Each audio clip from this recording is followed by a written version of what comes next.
겸업 이렇게 얘기를 했죠. 자, 이거를 뭐라고 하냐면 보험업 경영. 자, 보험업 중에서 경영할 수 있는 거는 뭐냐는 거죠. 그리고 이거를 보험 회사의 경영이라고도 표현을 해요.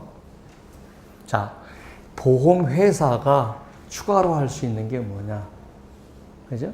요거는 보험업에서 추가로 할 수 있는 보험업의 경영, 보험회사의 경영. 그죠? 그걸 우리가 뭐 경업이라고 표현하는데 보험업법에서는 보험회사의 경영, 보험업의 경영 구분할 수 있겠죠. 보험업의 경영은 생명보험하고 손해보험을 같이 할 수 있는 게 뭐냐는 거죠. 그래서 보험업을 한정해서 경험하는 것이 뭐냐. 그 다음에 보험회사가 보험업 외에 추가로 할 수 있는 게 뭐냐. 요걸 얘기하는 거예요. 자, 겸용 업무에는 세 가지가 있어요. 자,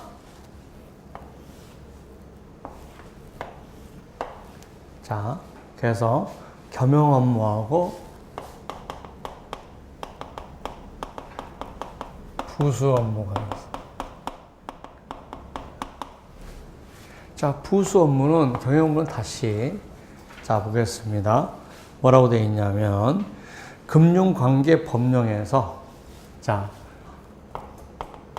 금융법령에서 이미 허가되어 있는 거. 금융관계법령에서 이미 허가되어 있는 거. 그러면 이거는 추가적으로 금융위에 허가나 인가나 이게 필요 없는 거죠. 자, 두 번째는 뭐가 있냐 그러면 대통령이 정하는 금융위로서 금융업으로서 금감위가 예를 들어서 인가나 허가나 그 다음에 등록을 해야 되는 업무, 이 두 가지로 나눈 거죠. 자, 이거 부수 업무는 뭐냐면, 우리 보험회사들이 자회사를 가지고 있는 것들이 뭐냐면 보험 계리 업무, 손해배상 업무, 그다음에 빌딩 관리 업무, 그 다음에 보험 영업하는 업무들, 그죠? 이런 것들을 우리가 이제 부수적으로 할 수 있는 것들인데, 자, 보겠습니다. 자, 겸용 업무나 부수 업무. 자, 보이죠? 요 세 가지 다 얘기하는 거예요. 이거를 하기 전에 7일 이전에 금융위에 신고해야 된다는 거죠. 그러면은 이거는 신고로서 끝이에요. 이것도 신고로서 끝이에요. 그죠? 이거는 뭐예요? 인가, 허가, 등록을 받아야 되죠. 인가, 허가, 등록을 받아야 돼요. 자, 구분 계리 뭡니까? 겸용 업무는 부수 업무가 직정 사업료도 매출액이 보험회사 수입 보험료의 1000분의 1 또는 10억 중 많은 금액에 해당하는 금액을 초과한 경우에는 구분 계리해야 된다는 거죠. 자, 그러면 겸용 업무하고 부수 업무 총액이 아니라 각각의 매출액이다. 자, 보겠습니다. 이거 전체 합쳐서 1000분의 1이 아니고, 예를 들어서 여기서 여기 대표적인 게 이제 유동화 업무라는 거죠. 이 자체가 1000분의 1이 넘어가거나 10억 넘어갈 때는 구분 계리하는 거다 이거죠. 부수 업무가 있다 이거죠. 이게 1000분의 1 넘어가거나 예를 들어서 10억이 넘어가면 이것도 따로. 그러면 이거 합쳐서 따로냐? 각각 따로. 각각 따로 해야 된다는 거죠. 자, 무슨 얘기입니까? 겸용 업무나 부수 업무에서 얼마만큼 이득이 왔고 어떤 영향을 미치는가를 분석하려면 겸용 업무가 3개다 하면 3개를 다 각각 따로 해야 된다. 자, 겸용어 전부 좁읍시다. 자, 보세요. 자, 자산 유동화에 의한 법률에 따라서 자산 유동화 법률 주택채권 저당채권 유동화 회사법에 따라서 채권 유동화 업무, 그 다음에 한국주택공사법에 따라서 채권 유동화 업무라고 그랬죠. 자, 보겠습니다. 자, 유동화 업무 그러면 줄거 설거 쪼개서 팔기예요. 쪼개서 팔기.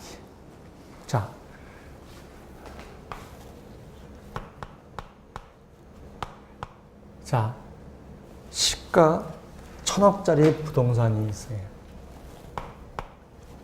이걸 팔려고 그래요. 근데 너무 덩치가 커서 안 팔려요. 그러면 이제 유동화 회사에 맡겨서 유동화 회사에서 이걸 기초로 해서 뭘 만드냐면 채권을 만들어요. 그래서 1,000만 원, 100만 원짜리로 10개, 100만 원짜리로 뭐 20개, 100만 원짜리로 5개 이렇게 해서 많은 사람들이 이 채권을 사는 거예요. 채권을. 그러고 나서 이 채권을 이제 샀으니까 이 사람은 팔았겠죠. 그리고 이 채권의 전체 소유는 얘가 갖고 있는 거죠. 그래서 얘가 갖춰서 건물을 짓거나 팔거나 뭐 해가지고 남은 이익을 이 채권 사람들한테 나눠주는 거죠.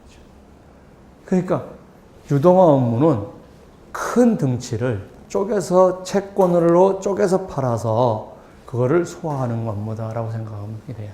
유동화 업무가.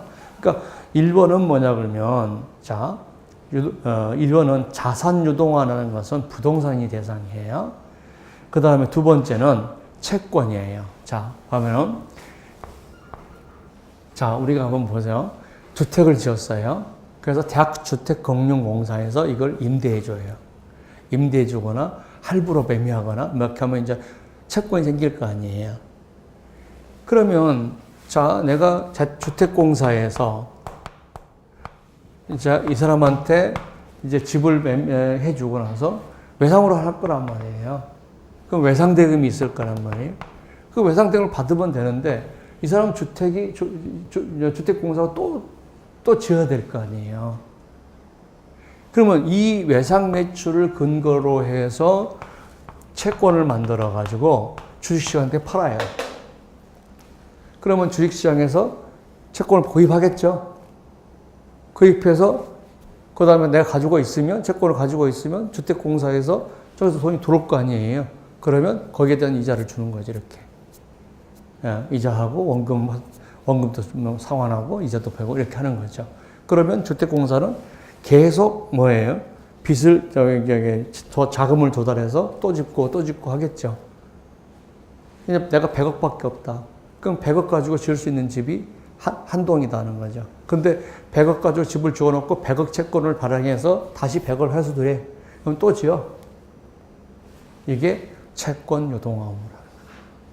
그러면 결국 누가 했냐는 거예요. 채권 유동화에 주택 저당 채권을 하고 할 거냐, 아니면 우리가 그 주택금융공사에서 할 거냐. 자, 주택 저당 채권이라는 것은 돈 빌려준 거예요. 은행에서 돈 빌려주고 저당 잡고 돈 빌려준 거죠. 그러면 저당 잡고 돈 빌려준 걸 가지고 채권을 발행해서 돈을 다시 회수하는 거죠. 누구한테? 자본시장에서. 그리고 또 돈을 잡는 거죠. 이런 것들을 유동화 업무라고 한다고 해요. 됐죠? 그 다음에 두 번째는, 전자금융거래법, 줄거서 놓고 자동이체 얘기하는 거예요. 그러니까 보험회사가 자동이체 사업을 하는 거예요. 그것도 자동이체 사업을 하는 거죠. 그건 되는데, 예를 들어서 금융기관의 자동이체에 내가 참가해서 금융기관을 이용하는 것은 내가 돈을 주고 이용하는 거잖아요. 그거는 아니죠. 내가 A라는 보험회사가 자동이체 시스템을 개발을 해서 그 자동이체 시스템을 가지고 내가 돈을 버는 거죠. 보험 내 것 고객자도 받고 딴 사람부터 빌려서 돈 받고 이렇게 해주면은 내 별도 사업이지만, 은행의 기존에 내가 참가해서 그걸 이용하는 것은 보험사업, 자기 사업이 아니죠. 그러니까 보겠습니다. 전자자금 이체 업무에 겸용 가능하다. 근데 전 결제 중개 시스템의 참가 기관으로서 이용하는 거, 이건 아니다는 거죠. 결제 중개 시스템의 참가 기관으로 이용하는 거. 자, 내가 다른 중개 시스템을 내가 결제 중개 시스템을 개발해서 내가 다른 사람부터 돈 받고 이용하게 하는 것은 다른 업무지만 이미 있는 결제 시스템을 내가 돈 주고 이용하는 거는 그거는 아니다는 거죠. 그 다음에 보겠습니다. 자, 자본시장과 금융투자법에 의해서 다른 투자 자문업, 투자 1인업, 투자 매매업, 투자 집합투자업, 이건 펀드를 얘기하는 거고요. 신탁업 이거죠. 자, 신탁업이라고 하는 것은 뭐냐면 A가 B한테 명의를 위탁을 해버려요. 그러면은 실질적으로는 A 건데 명의사는 B 거예요. 그러니까 B가 매매도 할 수 있고 임대도 할 수 있고 이렇게 할 수가 있겠죠. 그리고 A한테 그러면은 명의 위탁은요. 이렇게 할 때는 얘 사람 명의로 보고 이렇게 있을 때는 이 사람 걸로 보는 거예요. 이게 명의인데 자, 다시 보세요. 부동산 신탁법은 부동산을 맡기는 거잖아요. 근데 여기는 뭐예요? 자본시장과 금융투자업에 따라서 하는 거죠. 다시 말해서 자, 여기서 신탁업이라는 것은 부동산 신탁업을 나가는 게 아니라 자, 자본시장과 금융투자에 관해서예요. 그러니까 무슨 얘기죠? 자, 내가 내 돈을 맡겨놓고 지가 알아서 내 돈으로 내가 내 돈으로 하는 게 아니라 그 사람 이름으로 다 하는 거예요. 투자를. 그죠? 내가 예를 들어 투자회사, 투자신탁회사다. 그럼 거기다 내가 20억을 맡겨놨다. 그러면 나는 둘이 20억이지만 그 20억을 투자회사 자체에서 자기 마음대로 하는 거야. 자기 이름으로. 그럼 대외적으로는 지 돈이야. 대내적으로는 내 돈이고. 이걸 그래서 시험 문제 나올 때 부동산 신탁법에 의한 신탁 업무가 아니에요. 자본시장 및 금융투자법에 의한 신탁 업무라고. 오케이? 그러니까 금융 업무죠. 만약에 부동산 신탁법에 의한 업무는 금융 업무가 아니죠. 그죠? 그러니까 신탁법에 의한 신탁 업무 부동은 아니다. 이런 얘기를 좀 알아야 되고요. 그 다음에 외국환 거래법에 의한 외국환 업무. 그 다음에 퇴직연금법에 의해서 퇴직연금 사업의 업무. 자, 퇴직연금 사업이야. 보험이 아니에요. 아까 얘기한 거죠. 퇴직보험을 어떻게 우리가 운영해서 돌려줄 것이냐 할 때 그때 금융회사들이 운영을 해요. 보험이 아니에요. 자, 퇴직연금 사업자의 업무. 이거는 퇴직연금을 어떻게 활용할 것이냐는 걸 일반 금융회사들이 하고 있어요. 일반 금융회사들이 퇴직연금보험이 아니다는 거죠.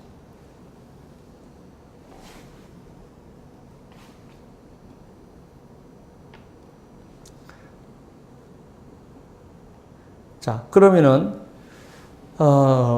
이거는 인가허가 등록이 필요한 업무죠. 그래서 우리가 이걸 알고, 그 다음에 부수 업무는요, 자, 신고만 하는 업무예요. 신고만 하는 업무예요. 자, 영업개시 7일 전에 근무하면 신고해야 되고, 부수 업무를 신고할 때는 보험회사 명칭, 부수 업무 신고일, 업무 개시 예정일, 업무 내용을 인터넷 공지해야 된다는 거죠. 그 다음에 시정 제한 명령 공고 줄사. 시정 제한 공고. 자, 보세요.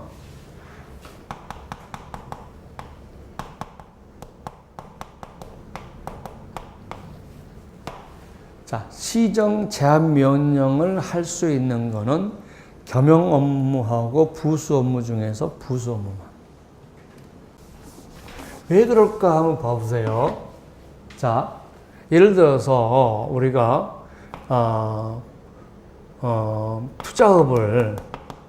투자 매매업을 하고 있다. 보험회사가 투자 매매업을 겸용하고 있다는 거죠. 근데 우리는 지금 뭘 공부하냐 그러면 보험업법을 공부하는 거죠. 그러면 금감위에서 얘도 시정명령 할 수 있고 얘도 시정명령 할 수 있어요. 그런데 보험업법에 의한 시정명령은 어떤 건? 이것만 할 수 있죠. 이건 보험업법이 아니지. 그러니까 금감위가 보험업법에 의해서 시정명령 할 수 있는 것은 보험업에 한정해야 되는 거지. 그죠? 그러면 예를 들어 투자매매업이나 일인업 이거는 다른 금융기관 하더라도 그 자본시장의 법률에 관해서 거기서 시정명령을 하는 거지 보험업법에 의해서 시정명령하는 건 아니죠. 무슨 말 알겠죠? 그러니까 보험업법에 의해서 시정명령할 수 있는 것은 보험 업무나 부수 업무에 한해야지 다른 금융 업무까지 시정은 그거는 그 법률에 따라서 하죠. 그 법률에. 오케이? 그래서 시정명령 공고는 보험업법에서는 우리가 보험의 부수 업무에 대해서만 시정명령을 할 수 있다. 무슨 말인지 알겠죠? 그러면은 겸업업무는 금감위가 하는데 보험업법에 의해서 하는 게 아니죠. 다른 법률에서 하는 거죠. 그러니까 보험업법상 시정할 수 있는 것은 법법에는 이거밖에 없다고 봐야 되죠. 오케이? 무슨 말인지? 시정명령은 어디만 국한한다? 부수 업무에만. 왜? 보험업법이기 때문에. 오케이? 그죠? 그러면 금감위가 투자 매매업에는 우리가 시정명령 보다냐? 해요. 근데 그건 보험업법이 없는 거죠. 다른 법률에 있는 거죠. 자, 보겠습니다. 문제 4번. 보험회사 경영 부수 업무에 대한 설명으로 옳은 것은 자, 유동화 자산 업무. 자, 보겠습니다. 자, 유동화 자산 관리 업무. 자, 아까 유동화 업무가 3개 있었어요. 자산에 대한 유동화 업무. 오케이 있죠? 채권에 대한 유동화 업무였죠. 그래서 저당 채권, 주택 저당 채권에 의한 우리가 유동화 업무, 주택공사의 채권에 대한 유동화 업무. 이렇게 돼 있죠. 여기 해당되는 거죠. 두 번째, 간접투자운용법에 의한 자산 운용회사의 업무. 자, 예를 들어서 돈을 어떻게 굴릴 것이냐. 돈을 어떻게 굴릴 것이냐 업무잖아요. 그러면 예를 들어서 보험회사 자신의 돈은 굴릴 수 있는데 일반 은행이나 다른 데서 돈을 갖다다 운영하는 거는 우리가 어떻게 할 거냐. 자, 이거는 아까 부수 업무에 겸용 업무가 없었던 거죠. 자, 자산 운용 회사라는 것은 투자 회사예요. 투자 회사.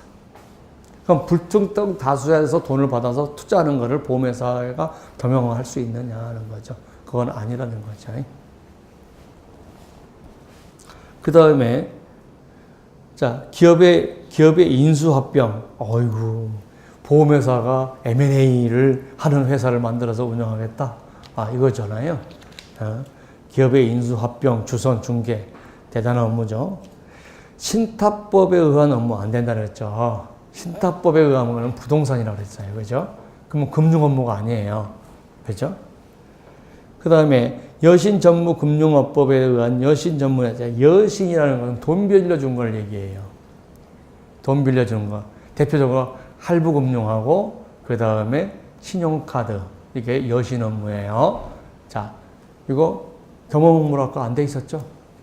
그 다음에 자본시장에서 신탁 업무 이건 맞고요. 보험계약급에 대한 상담 및 위험관리 업무는 부수 업무죠. 자, 그러면 그 다음에 바아. 이것만 가능하죠. 자, 신탁 업무는 허가나 등록이 필요한 업무고, 유동형 자산 업무는 신고만 하는 업무고, 그 다음에 보험계약자에 대한 상담 및 위험관리 업무도 신고만 하는 부수 업무죠. 자, 3개를 하나씩, 그죠? 자, 자산유동화는 이미 다른 법률에서 허가되어 있기 때문에 신고만 하는 겸용 업무고, 그 다음에 신탁 업무는, 그죠? 자본시장과 금융투자법에 의한 신탁 업무는 허가나 등록을 해야 되는 업무고, 인가나. 그 다음에 보험계약자에 대한 상담만 위험관리는 부수 업무니까 신고만 해도 되는 업무. 자, 다음 중 보험업상 보험회사가 겸용할 수 있는 금융 업무에 해당하지 않는 것. 전자거래법에 의해서 전자중개시스템 참가기관으로서, 이거 아니죠. 참가기관으로서는 아니고 독자적으로 자금 이체 업무를 해야 되죠. 자산 유동화에서 유동화 업무, 주택 이건 다 마찬가지죠. 자, 자산 유동화법, 주택 저당 채권, 한국주택공사법에 의한 채권 유동화 업무, 다 이거는 전부 다 우리가 겸용 업무가 되는 거죠. 문제 6번 다음 중 설명에 맞는 것은 보험회사가 겸용 업무를 할 경우에 금융의 신고가 불필요하다 아니죠. 신고가 다 필요하죠. 틀렸죠. 그러나 부수 업무를 하면 그 부수를 하는 날은 7일, 그러니까 겸용 업무든 부수 업무든 7일 전에 신고해야 되죠. 신고는.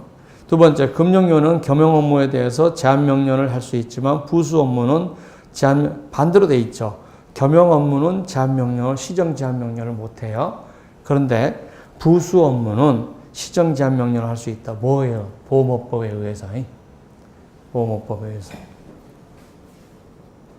자, 그러면은 금융위원은 자, 겸용 업무에 대한 제한 명령을 행사할 수 없지만 족구서는 없고 보험업법에 의해서는 안 된다는 거죠.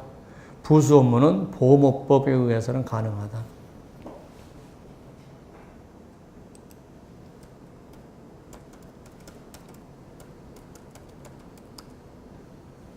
자, 그 다음에 3번 금융위원회는 보험회사가 겸용 업무하고 보험업의 부수 업무를 신고하는 경우는 신고한 날부터 7일 이내에 금융위가 정하는 금융위가 정하여 고시하는 사항을 인터넷 홈페이지에 고해야 된다는 거죠. 자, 보겠습니다. 자, 우리가 이제 업무 시작 7일 이전에 신고해야 된다.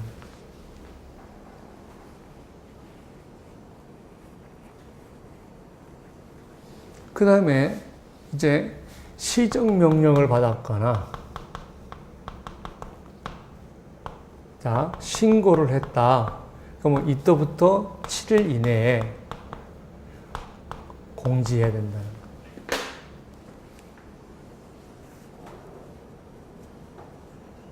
자, 마지막에 부수 업무라는 매출액이 해당 보험회사의 수입의 100분의 1이 아니라 1000분의 1이죠. 자, 10억 중, 그러면은 우리가요, 자, 100분의 1 또는 10억 이렇게 하면 어떤 느낌이 드냐, 그러면요, 보험회사에 10억 곱하기 100 하면 1000억이죠. 그죠? 그러면은, 자, 보험회사의 수입보험료가 1년에 1000억밖에 안 되겠냐는 거죠. 그죠? 1년에 1000억밖에 안, 보험회사가 1년에 800억, 700억 이익을 남기고 있는 상황에서 1000억밖에 안 되겠냐는 거죠. 그러니까 10억 곱하기 100분의 1이나 10억이라는 건 100분의 1하고 10억하고 비슷한 금액이 될 거 아니에요. 그죠? 그러니까 1000분의 1이어야 되는 거죠. 그러니까 1조 정도는 돼야 되는 거죠. 보험회사의 연간 수입액이 1조 이렇게는 해요.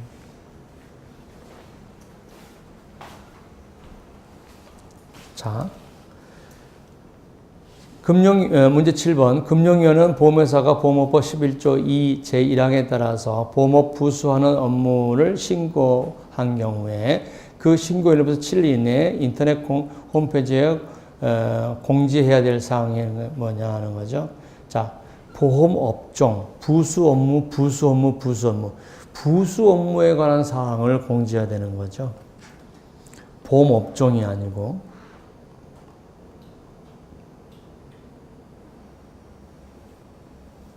자, 외국 보험회사의 국내 지점이네요. 자, 외국 보험회사의 국내 지점은 영업을 해요. 네, 외국 보험회사의 국내 사무소는요, 보험 영업을 하지 않고, 그러니까 정보만 가져가는 거죠. 자, 그러면은 사무소를 설치하겠죠.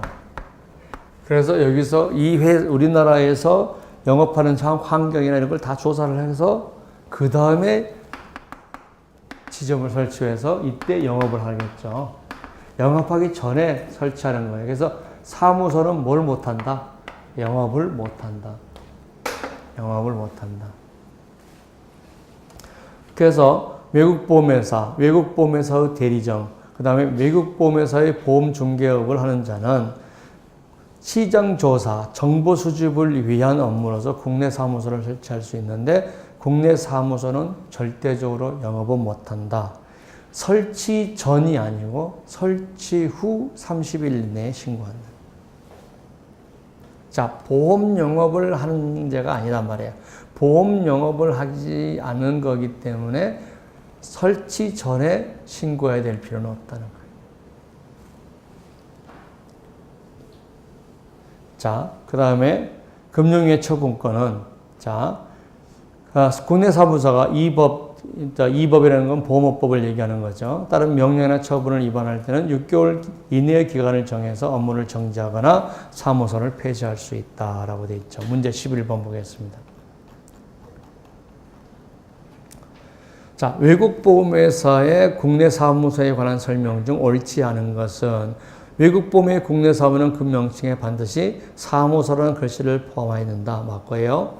외국보험회사의 국내 사무소가 할 수 있는 행위는 보험시장 조사뿐이며 보험 영업이나 책이나 중개 대리는 할 수 없기 때문에 영업기근이 불필요하다.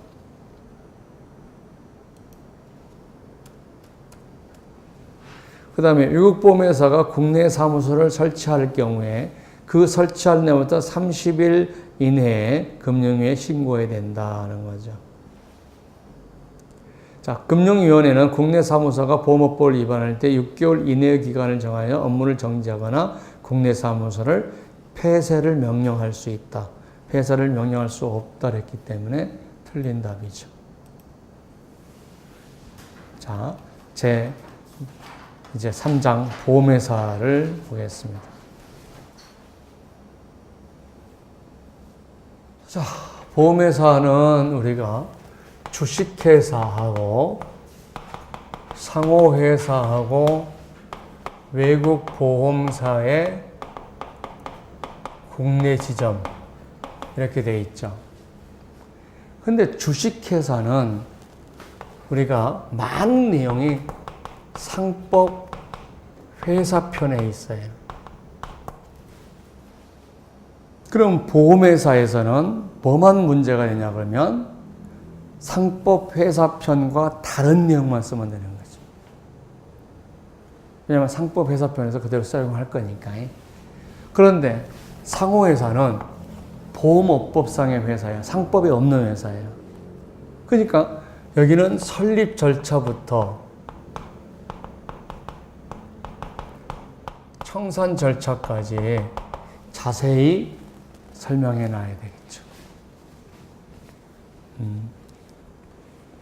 자, 그러면 여기는 청산 절차가 어디 있냐? 자, 설립 절차부터 청산 절차까지 상법에 있는 내용을 그대로 적용하되 금융감독위원회에서 허가나 인가나 이상만 따로 해놓은 거죠.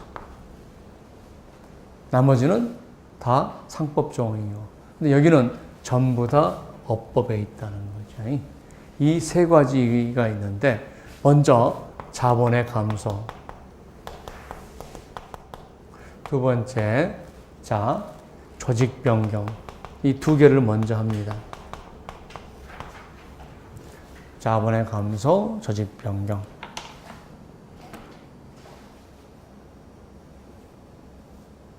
자, 우리가 자본이라고 하는 것은 이렇게 되는 거예요. 주식의 액면가가 있죠. 자, 주식의 액면가 곱하기 발행 주식 수예요. 이걸 우리가 자본금이라고 해요. 그러면 주식의 액면가를 5천으로는 했어요. 근데 지금 시장에서 20만 원이에요. 그러면 그 회사는 엄청나게 지금 실제 자본은 액면가 자본은 이만큼밖에 안 하는데 5천 원 곱하기 주식 수였으니까. 근데 한 주당 5천에 20만 원이면 결국은 뭐예요? 어마어마하게 자본금이 기장실 큰 거죠. 자, 그거는 타치를 안 해요. 그거는 타치를 안 해요. 왜? 자본이 건실하니까. 근데 지금 시장의 자본이 1,000원이야. 5,000원의 액면가인데 실제로 자본 거래된 건 1,000원이야. 그러면 무슨 얘기죠? 대차 대조표상의 자본은 이만큼인데 시장에서 평가하는 자본은 이거밖에 안 된다는 거죠. 그죠?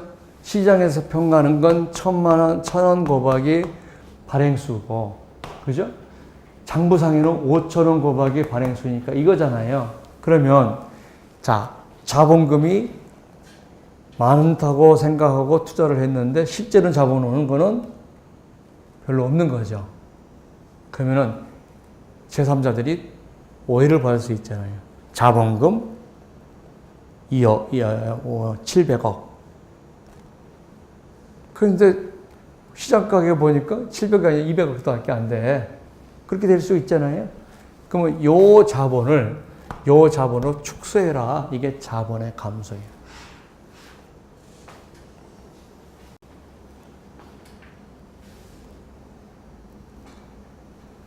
자본의 감소. 자, 자본의 감소 방법은 뭐냐면, 자, 두 가지 있어요. 5,000원짜리를 1,000원짜리로 바꿔라. 그러면은 내가 5,000원짜리 10줄을 가지고 있는데 갑자기 1,000원짜리 10줄로 바뀌어버리는 거죠. 또 두 번째는 뭐예요? 자, 주식 5개를 한 주로 해라. 이렇게 바꿔버리는 거죠. 그러면 갑자기 5,000원 주식 5,000원짜리 내가 10개 가지고 있었는데 5분의 1로 줄어보니까 2개밖에 안 되는 거죠. 이런 식으로 자본을 감소시키는 거예요. 자본 감소라는 게 뭔지 알겠죠? 자, 실제 장부상의 자본금에 비해서 시장 가치가 너무나 떨어져 가지고, 그죠? 그거를 시장 가치로 맞추는 거. 이거를 자본의 감소라고 한다는 거죠. 자, 그러면 자본의 감소는 한번 생각해 보죠. 굉장히 중대한 사항. 굉장히 중대한 사항. 그러면 중대한 사항, 우리가 국회에서도 거의 모든 사항은 과반수인데 중대한 거는 3분의 2 하는 것처럼 이것도 특별 결의를 해라는 거죠. 자, 특별 결의를 볼게요. 자, 특별 결의라는 것은 출석 주주의 3분의 2 찬성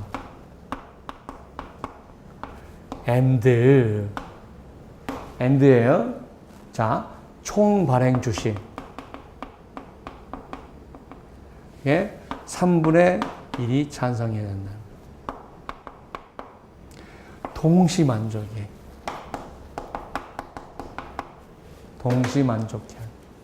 자, 왜 그러냐 그러면 자 보세요. 자, 왜 그러냐면요. 아, 대주주가 보니까 반대가 많아. 주주들이. 그러면 출석한 주주의 3분의 2 이렇게 해버리면요. 자기가 좋아하는 놈만 모집해가지고 어디로 가냐면 강원도 영월 얻은 데 가가지고 주총해버려요. 우리가 회사법 공부하다 보면요. 1960년대, 70년대에서는 주주총회를 강원도 영월 산골짜 콘도에서 했어요. 콘도가 아니라 민박집에서 했어요. 뭐가 없으니까? 이게 없으니까. 출석한 주주의 3분의 2만 되니까 아침에 그 전날 버스 태워가지고 싹 가는 거예요. 자기 옹호 세력만 데리고. 그리고 아침에는, 그리고 새벽 한 9시쯤 주총해버려요. 아침 9시쯤. 그러면 그 주총회 하려고 막 저녁에 가서 야간에서 자고 막 그래야 될 거 아니에요. 그러니까 자주 안 가버린 거죠. 그리고 다 통과시켜버려요. 그래서 뭐가 들어옵니까? 이것 때문에 이만 쓰면 안 되겠다는 거야. 이거 지원하라. 총 주주의 3분의 1 찬성이. 그럼 어떻습니까? 이제 버스 한 차에 태워가지고 갈 수가 없죠. 그래서 출석한 주주의 3분의 2 and 출석한 주주의 3분의 2가 총 발행 주주의 3분의 1을 동시에 충족해야 되면 특별 결의다. 오케이? 됐죠? 자, 동시입니다. 동시. 총 발행한 주식의 3분의 2 또는이 아니에요. 또는이 아니에요. 왜 또는이 아닌가는 내가 설명했죠. 자, 금융위의 승인을 받아야 돼요. 자, 자본 감소를 결의할 때 결의한 날부터 2주 이내에 결의의 요지와 대차 대표를 공고해야 됩니다. 다음에 회사 채권자에 대해서는 자본 감소에 대해서 공지를 해야 되고 채권자에 대해서 따로따로 이를 체고해야 된다는 거죠. 자, 따로따로 채권자를 알고 있으면 따로따로 체고해야 된다. 자, 이의제출이죠. 자,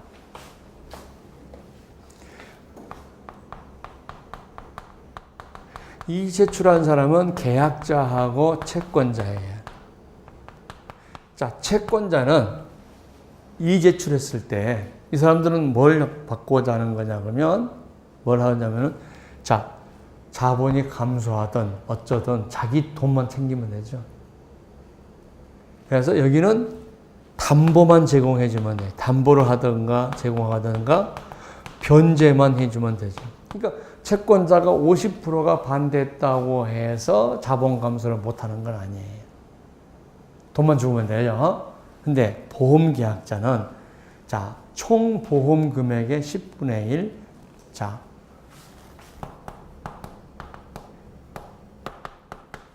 반대하거나 계약자 수 10분의 2 반대. 둘 중에 하나라도 반대하면 자본 감소를 못 한다는 거죠. 둘 중에 하나라도 10분의 1이 차면 자, 감소 못 한다. 자, 보험 금액, 계약자 수 둘 중에 하나라도 10% 이상이 반대를 하면 자본 감소를 못 한다.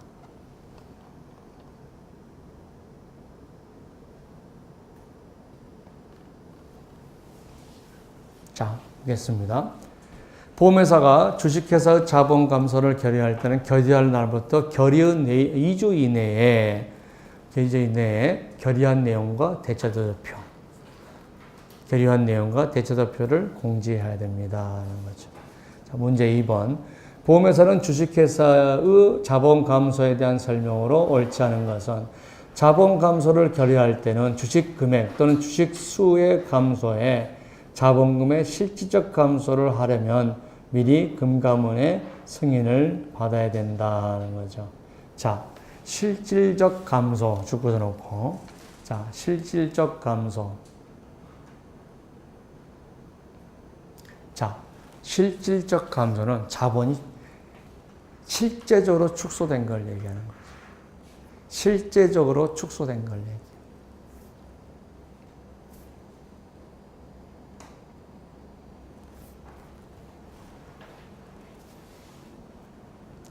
자, 주식 금액 쭉 끊었죠? 주식 금액은 뭐예요? 5,000원을 1,000원으로 바꾸는 거고요. 주식 수는 5주를 1주로 바꾼다. 이걸 주식 수라고 그래요. 자본 감소 방법은 두 가지가 있죠? 두 가지 방법입니다.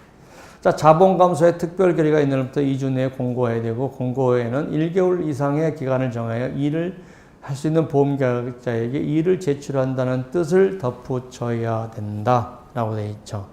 3번이 틀렸네요. 100분의 1이 아니라 10%죠. 자, 계약자 수의 10% 또는 보험 금액의 10%가 초과하면 자본 감소를 못한다는 것.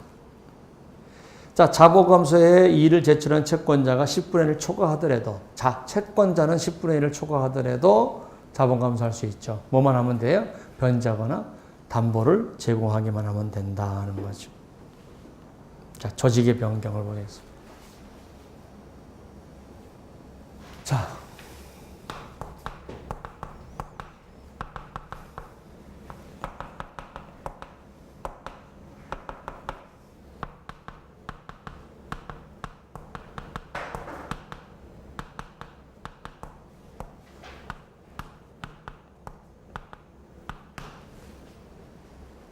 자, 주식회사에서 상호회사로 간다는 거예요. 그러면 자, 이 두 개 회사의 특징을 보면 돼요. 주식회사의 주인은 주주예요. 그리고 반대편에 계약자가 있죠. 그러면 우리가 보험회사들이, 자 보세요. 보험회사들이 애매한 사건 돈 안 주고 자꾸 보금 안 주고 이러면은 결국 돈이 남겠죠. 그 돈이 남는 건 누가 가져가는 거예요? 주주들이 가져가는 거죠. 그러니까 자, 이 사람을 보호해야 할 필요가 있다는 거죠. 보호해야 할 필요가 있어. 따라서 주식회사인 그 보험회사가 주식회사일 때는 금감원에서 일이 막 다 조사하고 또 간섭하고 그래야 돼요. 그런데 상호회사는 뭐냐 그러면 잘 보세요. 주인이 없어요. 계약자가 주인이어서 경영에 참가해요. 그래서 우리 지금 조합하고 비슷해요. 조합이 뭐예요? 신용협동조합, 화물공제조합 있죠? 농업협동조합 공제 있죠? 이런 거하고 비슷하다는 거예요. 조합원들이 경영에 참가해서 투표하고 그래서 운영을 하는 거예요. 따라서 상호에서 문제가 생기면 계약자 보호가 필요 없어요. 왜? 지가 경영에 참가해서 지가 그 결과를 나왔으니까. 그러면 금감원의 입장에서는 계약자를 보호하기 위해서 꼬치꼬치 다 챙겨야 되는 거에서 아이고 저는 이제 계약자 보호 꼬치꼬치 안 해도 돼요. 저쪽으로 갈게요. 그러면 아이고 가라는 거죠. 그러니까 뭐예요? 아들이 저 이제 독립할게요 하는 거지. 제가 저 돈 버니까 독립할게요. 그럼 아버지는 뭐 쌍수를 들어서 들어가는데 자, 애 둘 낳고 아들이 들어온다 그래. 그럼 어떻습니까? 미치고 팔딱 뛰는 거죠. 그죠? 그러니까 요거는 환영이야. 따라서 인가가 필요 없어. 자, 금융위에 신고만 하면 돼. 신고. 인가가 필요 없어.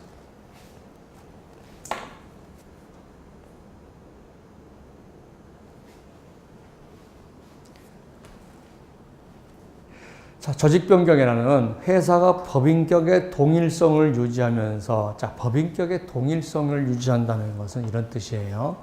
자, A 주식회사가 B 상호회사로 가더라도 이 회사의 모든 권리와 의무를 가지고 간다는 거예요. 그러니까 상호가 바뀌었어도 똑같은 회사다는 거죠. 그 얘기는 뭐예요? A 회사의 채권 채무나 권율 관계가 B 회사에 그대로 간다는 거죠. 그래서 상호만 바뀌었을 뿐이지 동일한 회사로 본다. 이게 법인격의 동일성 유지. 자, 주식회사로 상호회사 바뀌는 거다. 상호회사가 주식회사로 바뀌는 것은 허용되지 않는다는 거죠. 자, 조직 변경 법규 보면은요. 자, 보세요. 금융위원회에 인가가 아니요. 인가가 아니고 그냥 보고만 하면 돼요. 보고만 하면 돼요. 그 다음에 공고하고 이제출하고 조직 변경하죠. 자, 저기서 요거 한번 적고서 넣죠. 이제출이 필요한 사람인 경우가 뭘까 하는 거죠. 자, 첫 번째 자본감소, 조직 변경, 계약 이전, 합병이에요. 자, 잘 보세요. 왜 이제출이 필요한가? 자, 자본 감소. 주식회사가 상호에서 조직을 변경하거나 합병을 하거나 계약을 이전해요. 그러면 여기서는 보호를 받았어요. 계약자로서. 근데 여기 가면 잘못하면 지 보험료 싹 날리고 만기한금도 날리고 내가 예를 들어서 60세부터 또 돈 받으려고 연금 넣은 것도 날릴 수가 있는 거예요. 계약자는 지금. 왜? 경영에 참가한다고 하지만 실질적으로 경영은 내가 얼마나 참가하겠어. 그러니까 계약자의 입장에서는 굉장히 지금 잘 운영하면 보험회사가 낳는 이득도 계약자한테 돌려줘. 여기는 이득이 나오면 주주가 가져가죠. 여기는 이득이 나오면 계약자한테 돌려줘. 대신 여기서 손해나면 계약자 책임이잖아요. 이건 돈 주잖아요. 손해나면 계약자 돈 안 줘. 그러니까 이게요, 이득이 나면 좋은데 손해가 나면 굉장히 어려운 상황이 돼버리잖아요. 그러니까 계약자의 이해관계에 영향을 미치죠. 그러면 자, 주식회사로 상호회사로 조직 변경하거나 합병하거나 그 다음에 계약을 이전하면 전부 다 뭐가 돼버려요? 상호회사의 경영자가 돼버려가지고 책임을 져야 되죠. 그 다음에 자본이 감소되면 어떡합니까? 보험회사는 담보 능력이 떨어지잖아요. 그러니까 계약자한테 밀접한 관계를 가지고 있죠. 그래서 자본의 감소, 조직의 변경, 그 다음에 계약의 이전, 합병 이 네 가지는 계약자의 뭐가 필요하다? 이의 제출이 필요하다는 거죠. 자, 조직 변경에 대해서 보겠습니다. 잘 이해를 하시면 돼요. 자, 우리가 주식회사예요. 그 다음에 상호회사는 자, 여기서는 주주총회가 최고 의결기관이에요. 그리고 여기는 사원.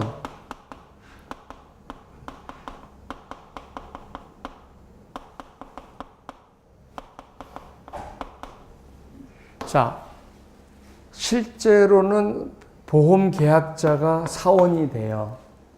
자, 이때 사원이라는 것은 이거예요. 자, 이런 거예요. A하고 둘이서 합자회사를 만들었어요. 그러면, 그리고 직원 100명을 채용했어요. 직원 100명이 사원이 아니고 A, B가 사원이에요. 상법상의 사원이라는 것은 경영자라는 뜻이에요. 직거라는 얘기예요, 직거. 사원이라는 거는. 근데 이때 설립을 해야만이 상호회사가 될 거 아니에요. 그리고 설립을 해야만이 상호회사가 됐기 때문에 사원이 되는 거죠. 그러면 설립하기 전에 이 사람은 아직 사원이 아니야. 그러니까 이걸 보험 계약자 총회라고 얘기를 해요. 왜 보험계약자 총회라고 하는 거죠? 아직 상호회사가 설립이 안 됐기 때문에 나중에 보험계약자 총회가 설립되면 사원총회가 되겠죠. 아, 그러면은 이렇게 지금 가는 거예요. 이렇게. 그러면 만약에 봐봐요. 상호회사를 처음 만들었다. 주식회사에서 상호회사 바뀌지 않고 상호회사를 처음 만들었다. 그때 처음 만든 사람들이 모여서 설립하기 전에 모여서 우리 회의하는 거를 뭐냐면 창립총회라고 그래요. 그러면 이게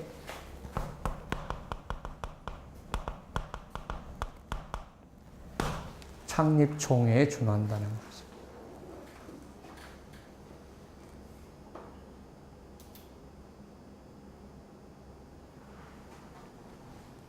자, 계약자 총회를 보겠습니다. 이의제출 절차와 채권자에 대한 변제, 담보 제공 절차 후 7일 이내에 계약자 총회를 성립해야 된다. 자, 주식회사의 이사, 조직 변경화 사항을 계약자 총회에 보고해야 된다. 주식회사의 이사는, 자, 주식회사의 이사는, 자, 여기 와서, 여기의 이사는 여기서 보고를 해야 된다는 거죠.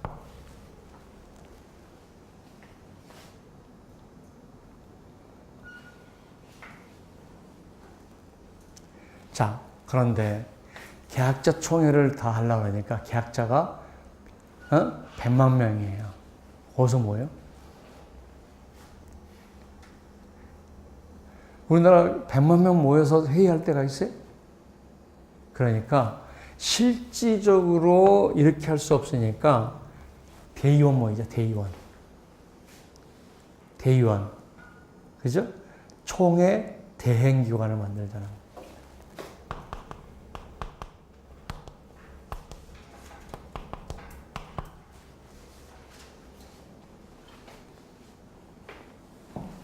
자, 특별 결의는 뭐냐면 과반수 출석과 의결권이 있는 4분의 3 찬성. 아까 자, 우리가 했죠. 주식회사는 뭐 했습니까?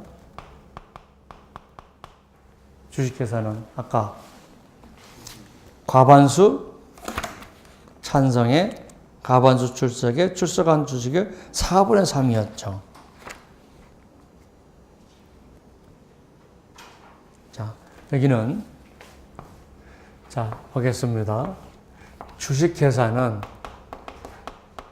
자, 출석 주주의 2분의 3이 찬성 and 총 주식의 3분의 1이 찬성이었죠. 여기는 과반수 출석의 3분의 4 찬성이다. 특별결의가. 자, 이게 보모법이에요. 강의 들을 때 굉장히 쉬운 것 같이 느껴져요. 왜냐하면 뭐 난해한 게 없으니까. 그런데 나중에 공부하려고 그러면요. 그게 그거 저게 저거 갖고 막 그래요. 그러니까 제가 막 설명을 하잖아요. 그러면 설명 듣는 친구는 짜증나는 거예요. 예. 줄 거예요. 그러면 아무 생각 없어서 줄만 끊으면 되잖아요. 근데 나중에 이게 무슨 말인지 모르면요. 암기가 안 돼요. 암기가 안 돼. 그러니까 자꾸 이걸 좀 상황 설명을 자유롭게 이렇게 해야 되는데요. 이 보호법 강의가 1, 2차 통해서 제일 어려워요. 왜 어려우냐? 보험 전반을 알고 있어요. 상품부터 시작해서 회사법 알아야 되죠. 금융거래법 알아야 되죠. 금융기관 조제에 관한 법문도 알아야 되죠. 이게요. 근데 이게 반드시 알아야 강의를 할 수 있으면은 다 알 건데, 공부할 건데, 그냥 죽고서 놓고 이러고, 선생님 이게 뭐예요? 그냥 외워. 그러고도 합격을 하거든요. 그런데 답답한 거죠. 사람들 입장에서는. 왜? 모르고 공부한다는 게 이게 얼마나 힘든 건데. 그죠? 그래서 좀 설명을 해줘야 되죠. 그러는 거죠. 자. 주식회사가 조직을 변경할 때는 계약자 총회에 가름한 기관, 이걸 계약자 총회 대행기관에 관한 사항을 정할 수 있다. 그 다음에 계약자 총회, 다음에 여기 보세요. 마지막에 보험계약자 총회는 상호회사 창립총회에 준한다. 상호회사의 창립총회에 준한다. 그 다음에 정관의 변경 또는 설립의 폐지를 결의할 수 있다는 거죠. 정관의 변경, 설립의 폐지를 결의할 수도 있다. 이 결의는 소집통지서에 그 뜻이 없는 경우라도 가능하다는 거죠. 자, 계약자 총회에 와서 이거 설립하지 말자. 이걸로 계속 하자. 할 수 있다는 거예요. 이 신청을 하지 않고 넘어왔는데 계약자 총회에서 야, 설립하지 말자. 창립총회에서도 갔죠. 우리 상호회사 만들자라고 다 모였는데 뭐 이렇게 하면 복잡해. 야, 우리 없던 걸로 하자. 할 수 있던 것처럼 없던 걸로 하자. 그럼 어떻게 합니까? 이제 조직 변경이 안 되는 거고 주식회사로 계속 가야 되는 거지. 그렇죠? 그 다음에 정관을 우리가 뭐예요? 정관은 회사의 조직 구성에 관한 기본적인 법률이죠. 국가가 헌법이 있다면 회사는 정관이 있는 거죠. 이 정관을 자 처음에 자 보세요. 여기 보세요. 발기인이 정관을 만들어요. 이걸 원시정관이라고 그래요. 근데 이 정관을 주식회사면 주주총회에서 바꿀 수 있죠. 계약자 총회에서, 창립총회에서 바꿀 수 있다는 거네요. 그죠? 창립총회에서 바꿀 수 있다고. 자, 예를 들어서 A, B 세 사람이 발기인이 정관을 만들어서 야 모여라 그래서 예를 들어서 10만 명이 모였어. 거기 보니까 지만 좋은 걸로 돼 있어 A, B, C가. 그럼 이걸로는 내가 안 하겠다. 창립총회에서 우리가 다시 한번 만들자. 그래서 다시 정관을 만드는 거예요. 발기 몇 명에서 일방적으로 만들어놓은 정관을 바꿀 수 없다 그러면 창립이 안 되는 거죠. 오케이? 예. 창립총회나 계약자 총회에서 정관을 바꿀 수 있다. 자, 상호의 정관 변경, 조직에 필요한 사항. 자, 조직에 필요한 사항 줄 것을 놓고 뭐예요? 이사감사.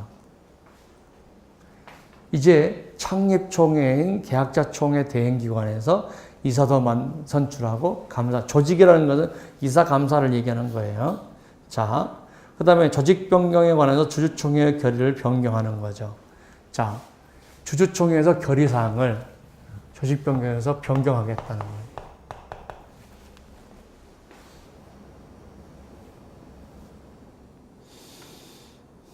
자, 이 경우에 주식회사 채권자의 이익을 해치지 못한다. 계약자 총회에서 주주총회 결의를 변경함으로써 주주에게 손해를 입힌 경우에는 주주총회의 특별 결의로서 동의를 받아야 된다. 자, 무슨 얘기냐 하면은요.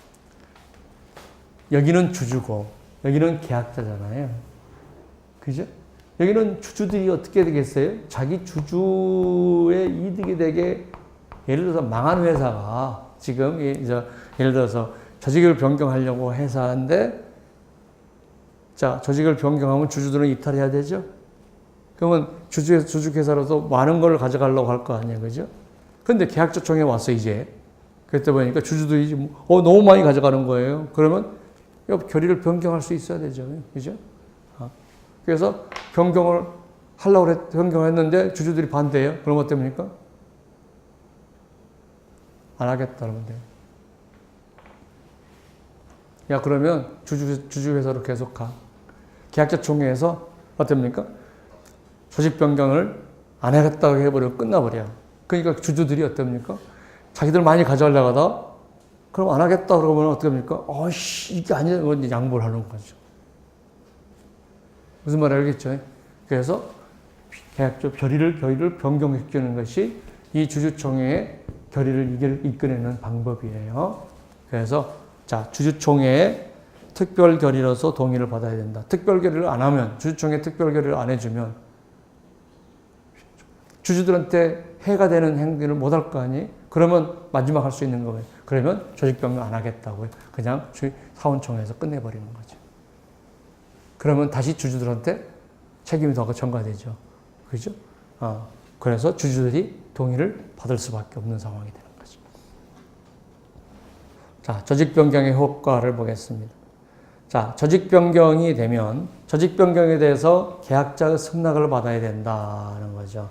자, 보겠습니다. 무슨 얘기는. 자, 이해를 구하면 이게 다 되는 거죠. 자, 이때 특별 결의를 했어요. 그러니까 조직 변경을 하자고 특별 결의를 했단 말이에요. 그죠? 그리고 이의 신청을 받을 거 아니에요. 근데 이때 계약자가 들어와요. 신규 계약자가.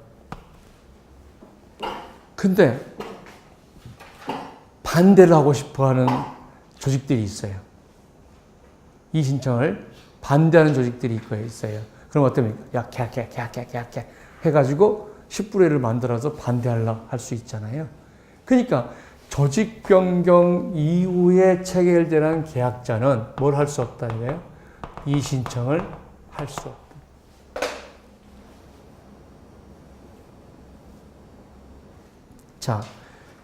자, 조직 변경 절차에서 계약자로 보지 않는다. 이 말은 뭐냐면 이 신청 불가라는 뜻이에요. 조직 변경 절차에서 계약자로 보지 않는다. 이것은 이 신청을 할 수 없다.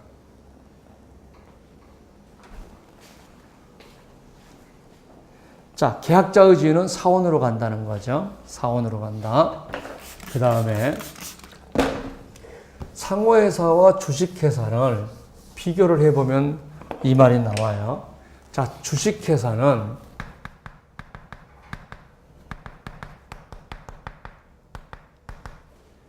주식회사가 청산되지 않는 한은 자본금을 가지고 있어야 돼요. 근데 상호회사에서 기금은 뭐냐면 차입금이에요. 자, 주식회사는 돈을 주식을 투자하고 거기서 이득이 나면 내가 가져가는 거잖아요. 근데 상호회사는 이득이 나면 누가 가져가요? 계약자가 가져가죠. 그럼 누가 돈을 댈 거 아니야, 이거예요. 돈 댈 사람이 없어. 돈은 되고 아무것도 이득이 없으면 그리고 손해만 보고 그러면 누가 돈을 댈 거냐는 거죠. 그래서 상호회사는 돈을 빌려오는 게 기금이야. 그러면 빌려온 돈을 갚아야 되겠죠? 그러면 300억을 빌려왔단 말이에요. 그리고 이번에 경영이 좋아서 100억을 갚았어요. 그러면 자, 100억이 부족하잖아요. 이 100억만큼을 적립해야 된다는 거예요. 기금상각 적립금을 적립해라. 그러니까 이득이 남아서 기금을 돌려줬으면 돌려주면 300억 받아다 사회사를 거 300억 다 돌려주면 꽝이잖아요. 그러면 사고 나면 어떻게 처리할 거야? 그러니까 결국 기금 이득이 남아서 돌려줄 거면 돌려준 만큼은 기금상각 금액으로 적립해 둬라는 거예요. 그런데 주식회사에서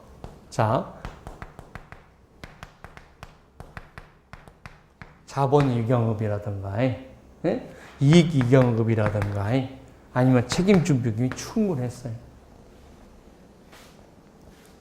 그러면 저 기금 굳이 쌀 필요 없죠.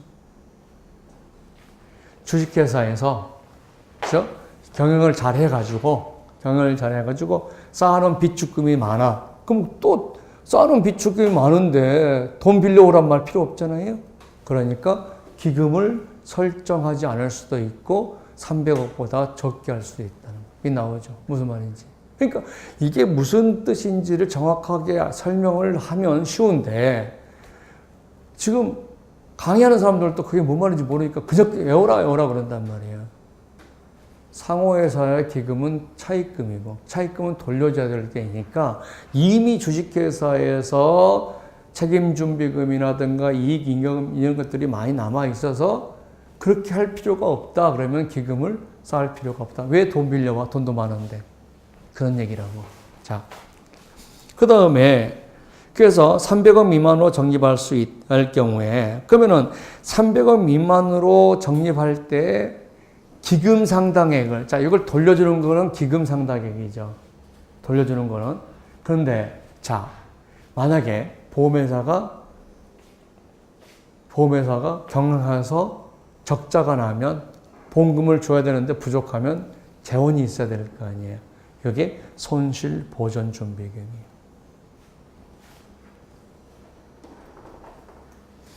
그러면은 기금으로 하든지 아니면 기금 상각액으로 하든지 그죠? 손실 보전 준비금으로 하든지 300억 이상은 갖고 있어야 되겠죠.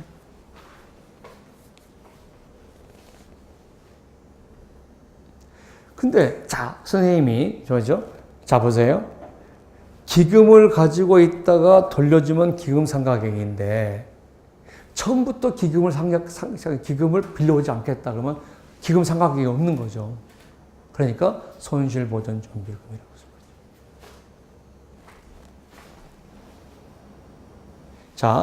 계약자가 주식회사에서 보험금을 취득한 사람들이 있다면 주식회사가 상호회사로 갈 때 그 재산에서 우선 취득한다는 얘기죠. 당연한 얘기겠죠. 넘어갑니다.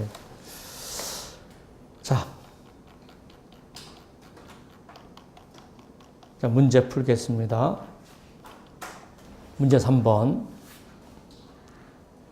주식회사의 감사는 보험계약자의 이사가 해야 되죠. 이사. 감사가 아니라 이사가 출석한다 그랬죠. 주식회사의 이사는 보험계약자 총회에 출석해서 조직변경의 사항을 보고해야 된다. 조직변경 절차에 하자가 있는 경우에 조직변경을 등기한 날부터 6개월 이내에 무효소를 제기할 수 있다. 그죠?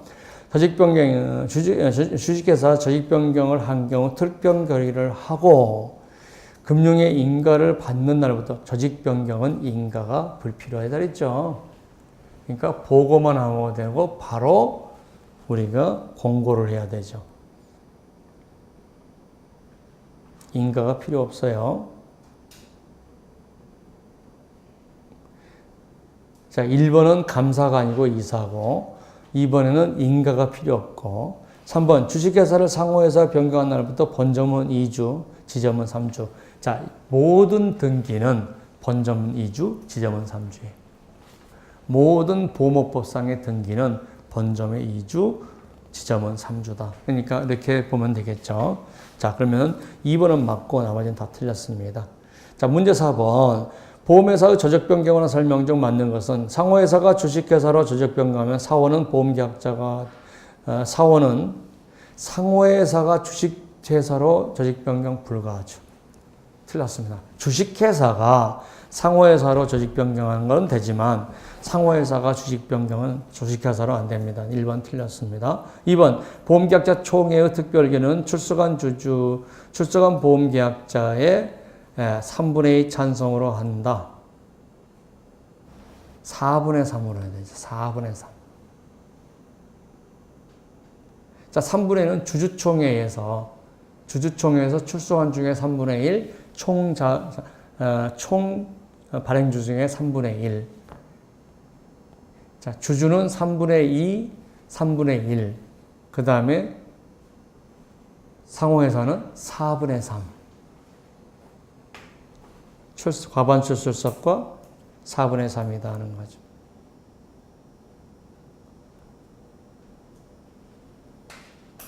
자, 주식회사인 보험회사를 상호로 조직 변경할 때 특별 결의는 뭐냐? 출석한 주주의 3분의 2 and 동시만족이죠. 발행 주식의 3분의 1 이상이 찬성해야 된다. 맞습니다. 금융 조직 변경은 아까 인가사항이 아니죠. 보고사항이죠. 환영할 사항이다라고 되어 있어요. 자, 문제 5번. 다음 설명 좀 맞는 것은 겠습니다. 주식회사인 보험회사가 상호회사로 그 조직을 변경한 경우에 상호회사의 기금은 300억으로 해야 된다. 틀렸다는 거죠. 300억으로 하든 미만으로 할 수고 적립하지 않을 수도 있고 이렇게 되어 있죠. 자, 특별결의라고 하는 것은 뭐냐면 과반수 출석이 아니죠. 자, 뭐예요? 자, 출석한 주주의 3분의 1, 총 발행 주식의 3분의 1. 그 다음에 상호회사는 뭐예요? 출석한 사원의 4분의 3. 자, 출석 주주의 3분의 1, 총주의 3분의 1이죠. 상호회사는 과반수 출석의 4분의 3. 출석 주주의 3분의 2 주식회사는 총 발행 주식의 3분의 1. 출석 주주의 3분의 2, 총 발행 주식의 3분의 1. 상호회사는 과반수 출석의 4분의 3. 찬성이죠.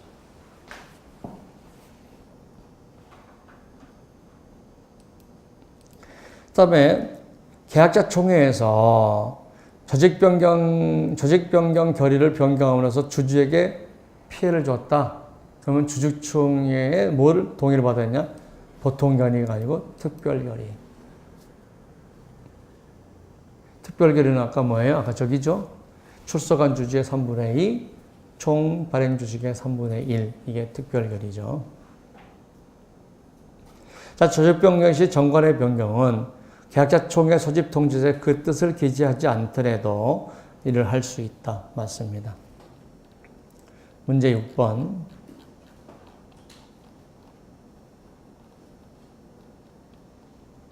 자, 보험회사인 주식회사가 조직 변경에 관한 설명으로 틀린 것은 주식회사가 조직 변경을 결의할 때 그 결의한 날부터 2주 이내에 결의 의지와 대차대표를 공부하고 주주 명부에 적힌 질권자에게 개별적으로 통지해야 된다. 맞습니다. 자, 주식회사 조직 변경 시 법소정에 공고한 날로부터 보험계약을 체결하려면 특별 결의 이후에 자, 보험계약을 체결하려면 보험계약자가 될 자에게 조직 변경 절차가 진행됨을 알리고 승낙을 받아야 된다.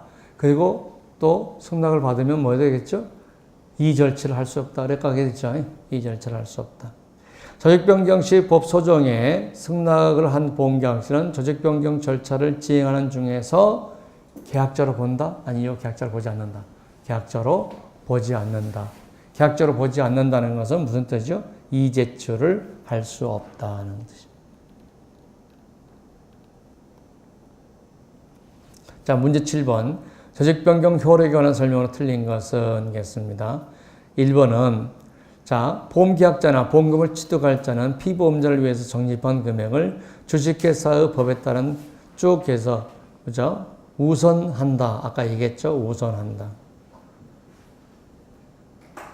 주식회사는 조직변경을 거래할 때 계약자 총회에 가름한 기관에 관한 사항을 정할 수 있으며 그 기관의 구성 방법을 조직변경 공고에 포함해야 된다.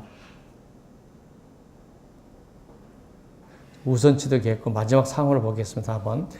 4번 계약자 총회에서 상호회사의 정관, 상호회사 조직에 필요한 사항을 정할 수 있으나 조직 변경에 관한 주주총회 결의를 변경할 수 없다. 조직총 변경에 관한 주주총회 결의를 변경해서 뭘 할 수 있다 그랬어요? 조직 변경을 안 할 수도 있다는 거죠.